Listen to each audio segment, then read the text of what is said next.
بسم اللہ الرحمن الرحیم۔ السلام علیکم میرے معزز ناظرین۔ ایک وقت ایسا تھا ملک کے بادشاہ کے اندر عبادت، پرہیزگاری اور دینی سمجھ بوجھ کوٹ کوٹ کر بھری ہوئی تھی۔ آج کے اس گئے گزرے دور میں آدمی ان واقعات کو سنے تو عقل حیران رہ جاتی ہے۔ جب حضرت خواجہ قطب الدین بختیار کاکی رحمۃ اللہ علیہ کی وفات ہوئی تو کوہرام مچ گیا۔ جنازہ تیار ہوا، ایک بڑے میدان میں لایا گیا۔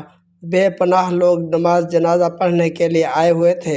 انسانوں کا ایک سمندر تھا جو حد نگاہ تک نظر آتا تھا۔ جب جنازہ پڑھنے کا وقت آیا، ایک آدمی آگے بڑھا اور کہنے لگا، میں خواجہ قطب الدین بختیار کاکی رحمۃ اللہ علیہ کا وکیل ہوں۔ حضرت نے ایک وصیت کی تھی، میں اس مجمع تک وہ وصیت پہنچانا چاہتا ہوں۔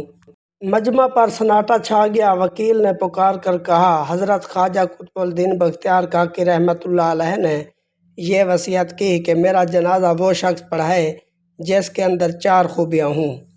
نمبر 1، زندگی میں اس کی تکبیر اولیٰ کبھی قضا نہ ہوئی ہو۔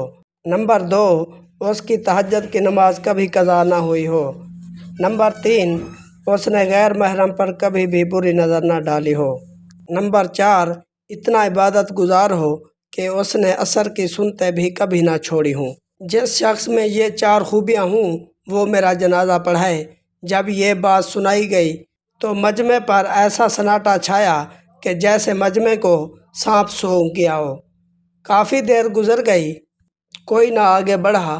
آخر کار ایک شخص روتے ہوئے حضرت خواجہ قطب الدین بختیار کاکی رحمۃ اللہ علیہ کے جنازے کے قریب آئے، جنازے سے چادر اٹھائی اور کہا، حضرت آپ خود تو فوت ہو گئے مگر میرا راز فاش کر دیا۔